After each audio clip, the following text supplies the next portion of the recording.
పరమాత్మ అఘాసుని నీవు సంహరించుటను అతనికి మోక్షము ఒసగటను కూడా బ్రహ్మదేవుడు చూచెను. ఇటువంటి లీలలు నీ యొక్క ఇతర అవతారములలో వేటిలోనూ ప్రదర్శింపలేదు. అందువలన నీ యొక్క ఈశ్వర భావమును పరీక్షింపవలనని బ్రహ్మదేవుడు తన మాయచే ఆవుదూడలను తీసుకుని పోయి దాచిపెట్టెను. గోపాల తాము కాయచున్న దూడలు కనబడనందువలన గోపాల బాలకులు చాలా దుఃఖపడేది. ఇది అంతయు బ్రహ్మదేవుడు చేసిన పనియే అని నీవు గ్రహించితివి. అట్లే బ్రహ్మదేవుడు అనుకున్నట్లు నీ యొక్క ఈశ్వరత్వమును ఆయనకు తెలుపుటకై వెంటనే సిద్ధపడితేవి. బ్రహ్మదేవుడు గోపబాలను కూడా అపహరింపవలనని అనుకొనిచుండెను. ఆ బ్రహ్మదేవుని యొక్క ఈ భావమును గమనించి ఆయనకు అవకాశం కలిగించుటకై శ్రీకృష్ణుడు దూడలను తీసుకుని వచ్చేడి నెపంతో ఆ బాలకులకు దూరముగా వెళ్ళెను. అప్పుడు నీవు చేతిలో ఉన్న అన్నమును సగం మాత్రమే తినియుంటివి. ఆ విధముగా గోపబాలుల దగ్గర నీవు లేనందువలన బ్రహ్మదేవుడు తన మాయచే వారిని కూడా దాచిపెట్టెను. మాయాపతి అప్పుడు నీవు ఆవుదూడలుగా గోపబాలుగా మారుతివి. అట్లే వారి దగ్గరున్న చిక్కములు, ముంతలు, మురళి, కొమ్ము, వాద్యములు అన్నీయూ నీవే అయితివి. ఇట్లు నీ మాయచే అనేక విధములైన రూపములను ధరించి సాయంకాలము వరకు వనములో తిరిగి ఆ రూపములతో బృందావనమున ప్రవేశించితివి. పరమాత్మ యొక్క ప్రేరణ వలననే బ్రహ్మదేవుడు పరవశుడయ్యను. సకల చరాచర సృష్టిలో తన వ్యాపకత్వమును నిరూపించుటకై భగవంతుడు ఆయనను అట్లు ప్రేరేపించెను. జగత్తులో ఉన్న అన్ని రూపులు ఆ పరమాత్మవే. కావున శ్రీకృష్ణుడు గోపాలకుల రూపములను, ఆవుదూడల రూపములను ధరించటంలో ఆశ్చర్యం లేదు. సర్వజ్ఞ, ఈ విధముగా నీ మాయ చేత గోపాల బాలురు వారి చేతులలో ఉన్న అన్నీను నీవే అయితివి. చిక్కములు, కొమ్ము వాద్యములు మొదలగినవి ఆవిదూడల యొక్క రూపములను కూడా నీవు ధరించి నీవు గోకులమునకు తిరిగి రాగా గోపికలు, ఆవులు మిక్కిలి ప్రేమతో కృష్ణమయమగు తమ సంతానమును దగ్గరికి తీసుకుని మిగుల ఆప్యాయతతో లాలించిన దృశ్యము ఎంతయో మనోహరము. ఆనంద స్వరూప, సాధారణంగా ఎవరో ఒక జీవుడు తమకు సంతానముగా పుట్టినప్పుడు ఆ జీవునిపై మమతానురాగములను విశేషముగా చూపుట లోక సహజము. ఇప్పుడు పరమాత్మ అయిన నీవే తమ సంతానముగా వచ్చినప్పుడు వారెంతటి మమతానురాగములను చూపుదురో చెప్పుట అసాధ్యము.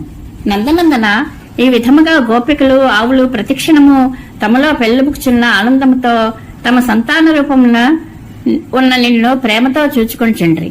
ఇట్టి నీ మహిమ నీ అన్నయ్యైన బలరాముడు కూడా 1 సంవత్సరం గడిచిన తర్వాతనే తెలుసుకొనెను. మీరిద్దరూ పరమాత్మ స్వరూపులే అయినను ఇద్దరి మధ్య ఎంతయో భేదం కలదు. శ్రీకృష్ణుడు నిష్కల బ్రహ్మము, బలరాముడు సకల బ్రహ్మము. ప్రభు, ఈ విధముగా 1 సంవత్సరం గడిచినది. తరువాత బ్రహ్మదేవుడు తన మాయను ఉపసంహరించుకుని గోపబాలకులను, ఆవుదూడలను వదిలిపెట్టాను. కాని అతనికి ఆ గోపబాలులలో, ఆవుదూడలలో ఎవరు నిజమైన వారో ఎవరు కారో తెలియకపోయాను. అతడు వివేకమును కోల్పోయి వ్యామోహంలో పడెను. మరుక్షణమే అతనికి అందరూ కిరీటములు, దండకడీములు మొదలైనవి ధరించి 4 భుజములతోనున్న శ్యామసుందర రూపులుగా కనిపించిరి. స్వామి, బ్రహ్మదేవుడు గోపబాలులలో, ఆవుదూడలలోనూ ప్రతి ఒక్కరిలోనూ నీ రూపమునే గాంచెను. వారు శేషతల్పంపై విలసిల్లుచుండిరి.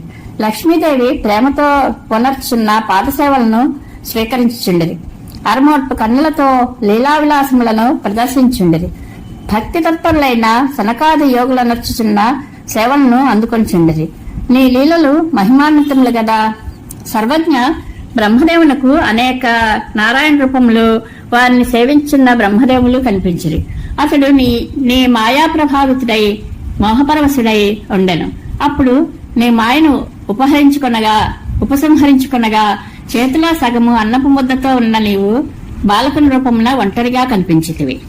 ఇట్లు బ్రహ్మదేవుని యొక్క మోహమంతయు నశించినది. అందువలన అతడు జగన్నాథుడైన నీకు అనేక నమస్కారములను చేయొచ్చు, అనేక విధములుగా స్తుతించుచు తన లోకమునకు తిరిగి వెళ్ళెను.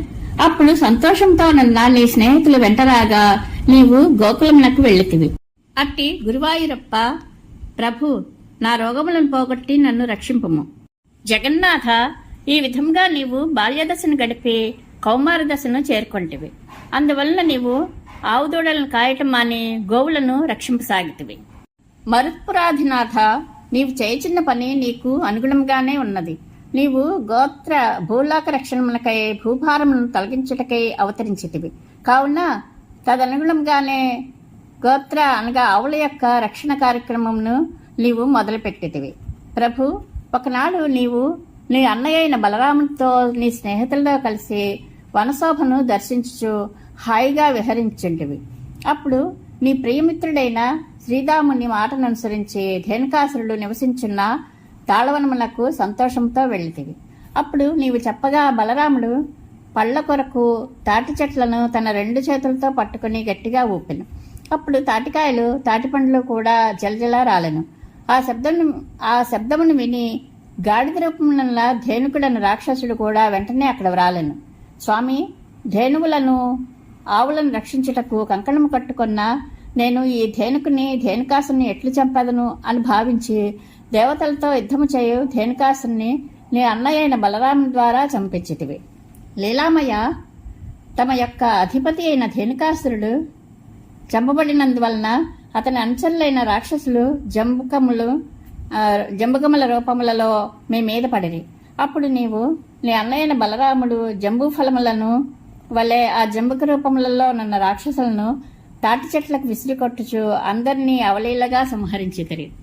వరుణుడు వేదములయందు జంబుక నామధేయుడిగా ప్రసిద్ధుడు కనుక నీవు జంబుకముల రూపమున ఉన్న రాక్షసులను సంహరించుచుండట చూచి జంబుక అని పేరు కల వరుణునకు కూడా భయం కలిగినది. ఆ భయం చేతనే తన యొక్క జంబుక నామధేయమును అతడు వేదములయందు మాత్రమే ప్రసిద్ధము చేసుకొనెను అని నేను అనుకొందును.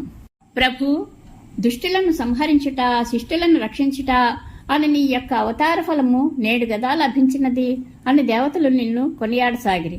నీవు కూడా నిజమే, ఫలము ఇక్కడే లభించినది అని నవ్వుచూ మాట్లాడుచూ నీ స్నేహితులతో కూడి తాటిపండ్లను భుజించేటివి. గోపాల, మంచి గుజ్జు కలిగి మిక్కిలి తీయని రసమును స్రవించున్న ఆ తాటిపండ్లను తీసుకొని నీవు నీ స్నేహితులను తనివి తీరా ఆరగించి ఎంతయో సంతోషించిరి. ఇంకనూ కొన్ని పండ్లను తీసుకుని ఇంటికి చేరితిరి. నందనందన, నందవ్రజంలో ఉన్న గోపాలురు ధేనుకాసురుడు చనిపోయినాడట అని పరస్పరము చెప్పుకొనుచు తీయని తాటిపండ్లను భుజించిరి. శ్రీకృష్ణునకు జయము జయము, ఆయన కలకాలము వర్ధిల్లుగాక అంచు వారు దీవించిరి.